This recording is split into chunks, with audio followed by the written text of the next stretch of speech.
Thank you so much for joining us for CBN News Watch. I'm Efrem Graham. Ahead today, President Biden and the Speaker of the House are hoping they can convince members of Congress to pass the budget agreement that raises the debt limit. We'll have more. Plus, some Republicans on Capitol Hill say they have evidence of a global play-by-play scheme that sold access to Joe Biden when he was vice president. Every time we turn over a rock, there's more information, there's more possible corruption, there's more possible allegations that need to be investigated. We'll have the details coming up. Then later, a family is warning others about the dangers of marijuana use after their own son took his life. He took his own life when he was 19 years old after he became psychotic, very delusional and paranoid and suspicious from using the marijuana. All these stories and more coming up next from the CBN Newsroom. This is CBN News Watch. We begin this half hour with lawmakers heading back to work in Washington today. The president and Speaker of the House are hoping they can convince enough members of each of their respective parties to pass the budget agreement that raises the debt ceiling before the U.S. sees a catastrophic default. The most conservative and liberal members on both sides of the aisle have voiced concerns about the deal, but two-party leaders are counting on enough combined Republican and Democrat support for it to pass. Abigail Robertson brings us more on this story from Washington. The House Rules Committee is meeting today to discuss the bipartisan budget deal agreed to over the weekend, with House Speaker Kevin McCarthy hoping for a vote on the bill on Wednesday. Maybe it doesn't do everything for everyone, but this is a step in the right direction. President Biden says he feels very good about the deal. There's no reason why it shouldn't get done by the 5th. I'm confident that we'll get a vote in both houses, and we'll see. Biden and McCarthy now must work to collectively garner enough votes to get the bill through Congress. At least 10 House Republicans are leaning toward or voting no, claiming it doesn't do enough to cut government spending. There is so much in this that's positive, and measure it to all the other debt ceilings. When Republicans had the presidency, the Senate, and the House, did they ever cut spending? No, they increased it.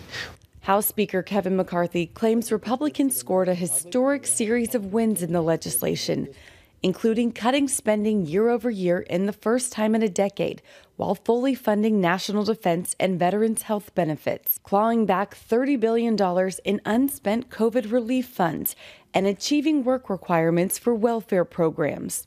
While the White House feels they struck a good deal, some Democrats are less enthusiastic. Congresswoman Pramila Jayapal, chair of the Congressional Progressive Caucus, worries the cuts are too deep. I think it is really unfortunate that the president opened the door to this. The White House acknowledges neither side got everything they wanted, but say they're proud they've protected Biden's legislative accomplishments of the last 2.5 years and beat back extreme demands from the GOP's first proposal. Democratic Senator Chris Coons tweeted this deal is the only way forward to avoid a disastrous default, adding he feels this deal is the best that could be reached. If the bill passes the House, it still has to clear the Senate by the June 5th deadline.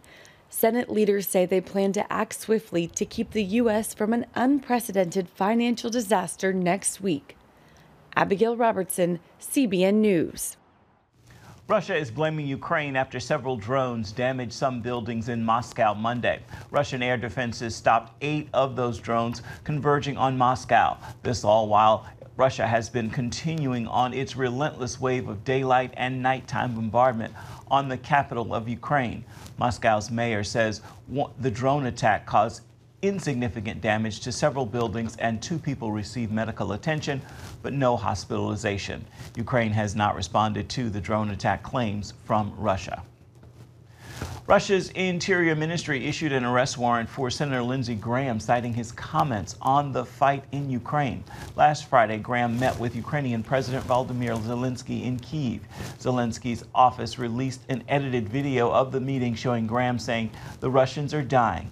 He also describes U.S. military assistance to Ukraine as, quote, the best money we've ever spent.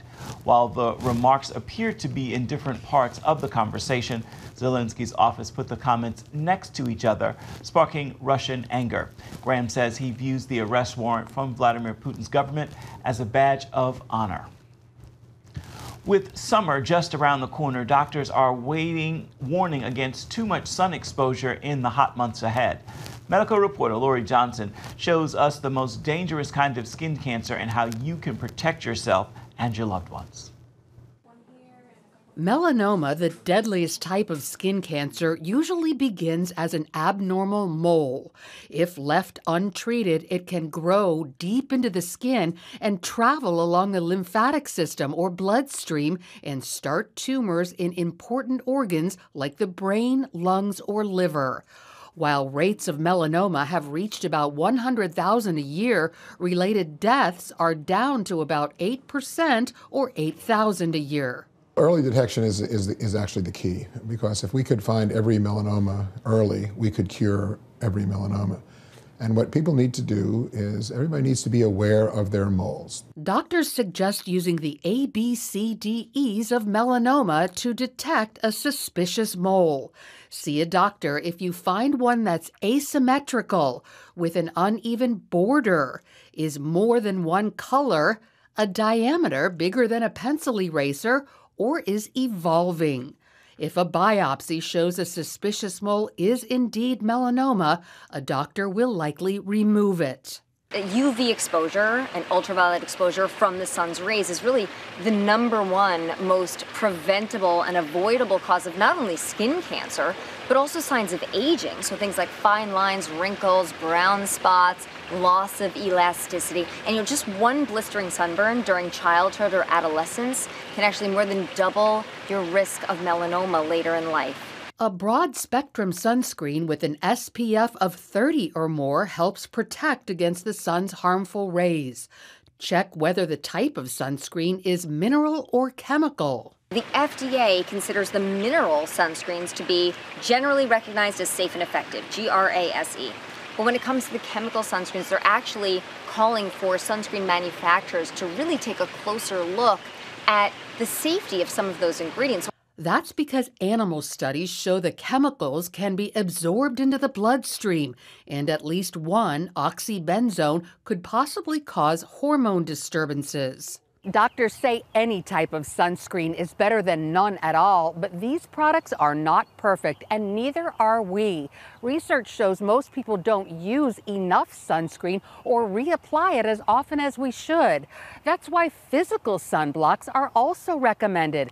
Things like shade, clothing, sunglasses, and a wide-brimmed hat. And while spray tans and self-tanning lotions are okay, never use tanning beds, which emit 4 times more ultraviolet radiation than the sun. Lori Johnson, CBN News. Millions of dollars and a 3-carat diamond ring. The Biden family have been showered with gifts by foreign agents, and Republicans on Capitol Hill are crying corruption. See where the investigation is headed next. A global pay-to-play scheme that sold access to Joe Biden when he was vice president. Capitol Hill Republicans say they have evidence supporting that allegation. They're determined to dig deeper into what they claim is the Biden family profiting at the expense of America's national interest. Gary Lane brings us details. Republican members of the House Oversight Committee recently laid out what they believe is a global web of Biden family influence peddling. The 36-page memorandum alleges that foreign businessmen sent millions in wire transfers to numerous limited liability companies that then transferred the cash to bank accounts of at least 9 Biden family members. Much of the money came from China, including transactions involving the Chinese energy company. A Biden associate, Rob Walker, used his company to funnel money from the Chinese to various Biden family members. Democrats dismissed the evidence, even though it was based on bank records directly from the bank. Hunter Biden's representatives claimed the money was, quote, good faith seed funds, but could not explain why those funds had to go through an intermediary in what appears to be an attempt to hide the transfers from the Chinese. The Republicans contend that subpoenaed bank records show the chairman of the now-defunct CEFC company, Ye Jianming, gave Hunter Biden a 3-carat diamond ring worth $80,000. In February 2017, 9 days after he met Ye in Miami, $3 million was wired to a company owned by Hunter Biden business associate Robert Walker. followed by another $3 million the next month. The U.S. Treasury Department's Financial Crimes Enforcement Unit listed the transfers as suspicious activity. At least $500,000 made its way from Walker's LLC to Hunter Biden's Owasco company that year. The only logical conclusion of a financial professional is you are concealing money. Let me restate this.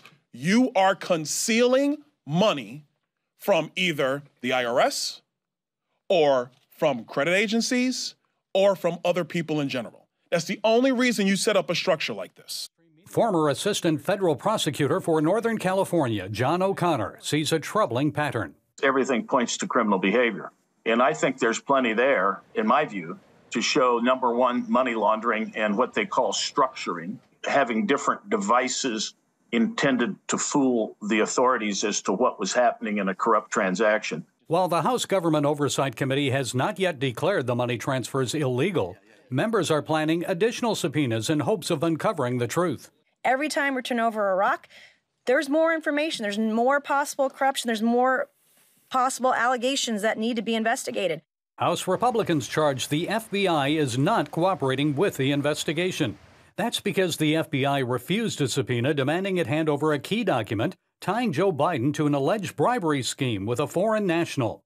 The Bureau claims that turning over the document would harm confidential sources and information. Now, Oversight Committee members also have allegations from an IRS whistleblower who reports the entire team investigating Hunter Biden for tax evasion has been disbanded. This is a massacre, but it's done by stealth and by poisoning. And nobody was supposed to know about this.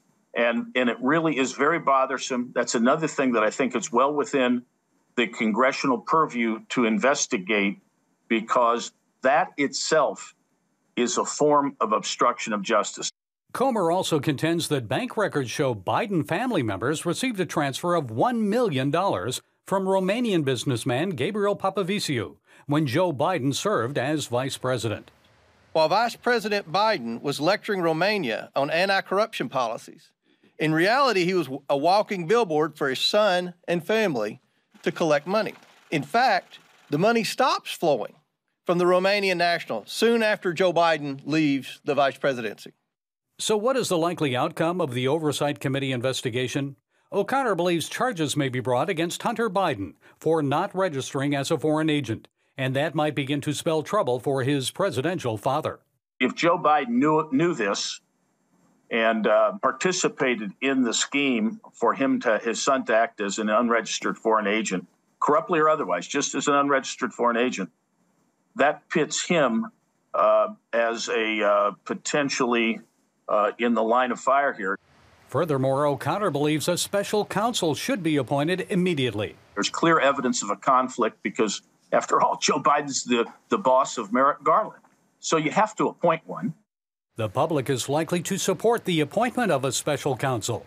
A Harvard University political studies poll released last April found that 67% of American adults felt, if found to be true, Hunter Biden selling access to his father is an impeachable offense for President Biden. The American people do not trust the federal government. They don't trust Congress. They don't even trust current presidents because of the kind of possible and alleged corruption that we see at every level of government, and no one is ever held to account. So far, however, Republicans are alone in their accountability efforts. Democrats and various news outlets are either debunking or ignoring the committee's findings. If a scandal falls in the forest and nobody's there to hear it, is there a scandal? And that's what's happening here. Gary Lane, CBN News. Still ahead, more than a decade since Colorado legalized marijuana, and now some residents are saying don't follow our example. Hear both sides of this issue. Stay with us. You're watching CBN News Watch.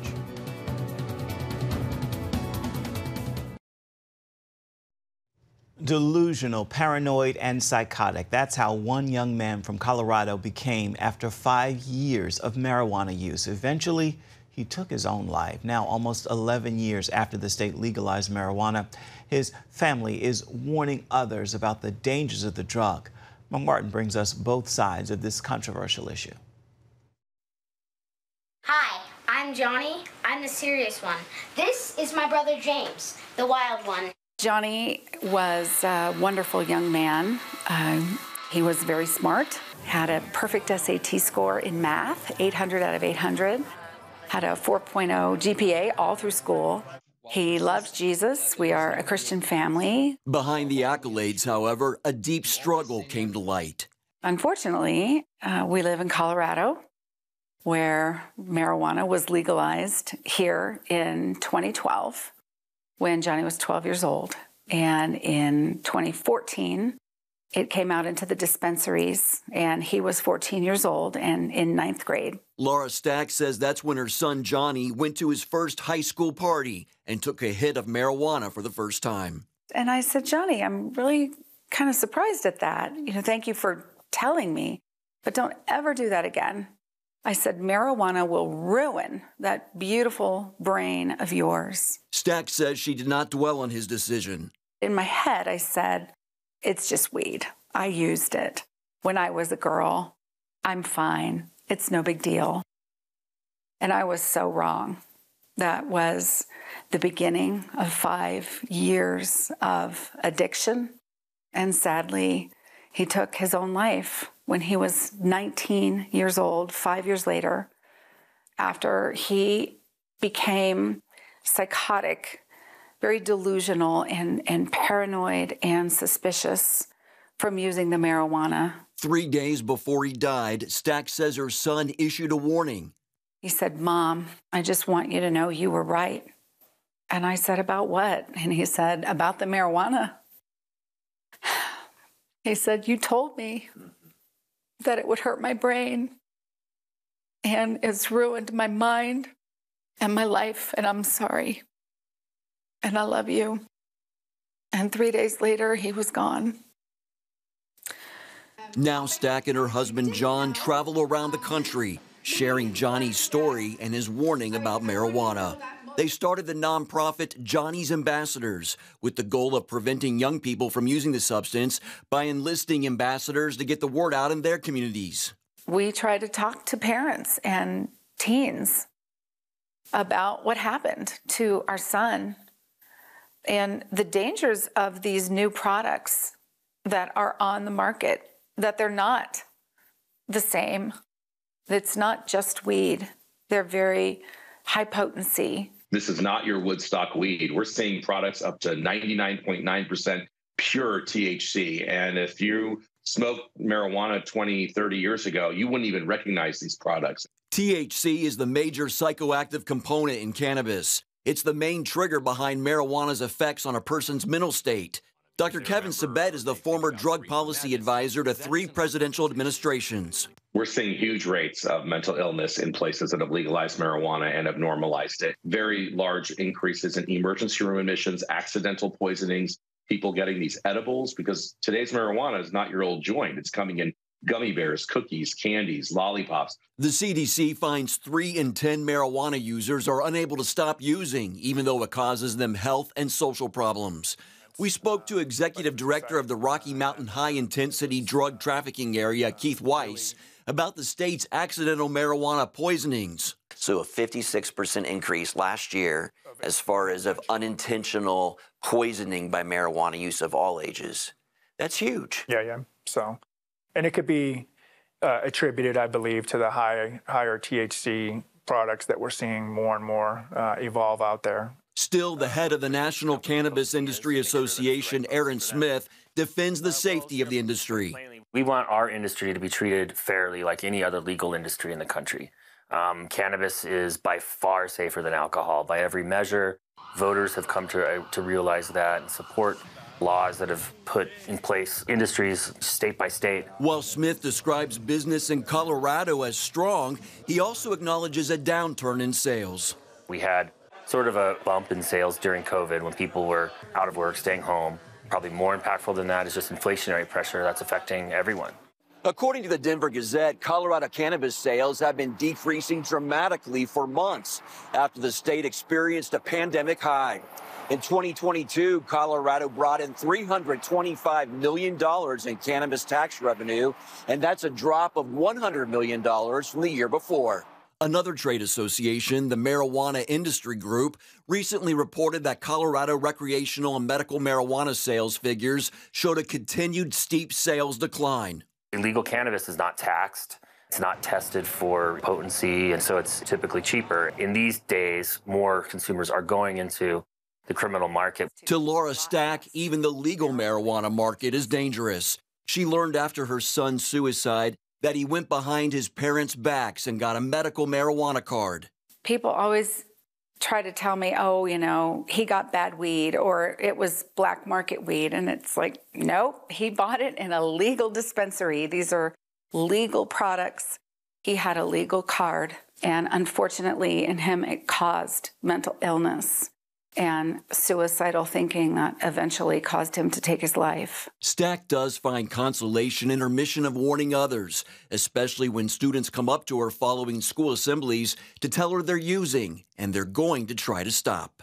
That's obviously the best gift that I can get.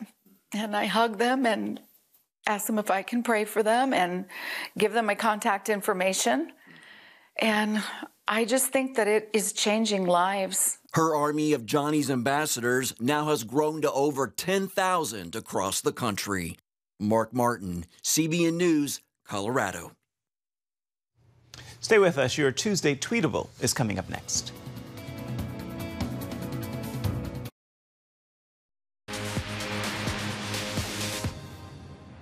It is time now for your Tuesday Tweetable, and today I leave you with this thought, and hopefully you will post, tag, tweet, and share it with those in your circles of influence. There is no failure. Your circumstances are a blessing or a lesson, and in both, you should give thanks. Thank God for the blessing and thank Him for the lesson. An attitude of gratitude makes all the difference. With that word, walk and grow in grace today. Well, that will do it for this edition of CBN News Watch. I want to remind you can always find more of our news programs on the CBN News channel at any time or online at cbnnews.com. We'd love to know what you think about the stories you've seen here today or any day. You can email us at newswatch@cbn.com. And of course, you can always reach out and touch us on Facebook, Twitter, and Instagram. We certainly would love to hear from you. Thank you so much for watching. Make today a terrific Tuesday and join us right back here, same time tomorrow. Goodbye, everybody, and God bless.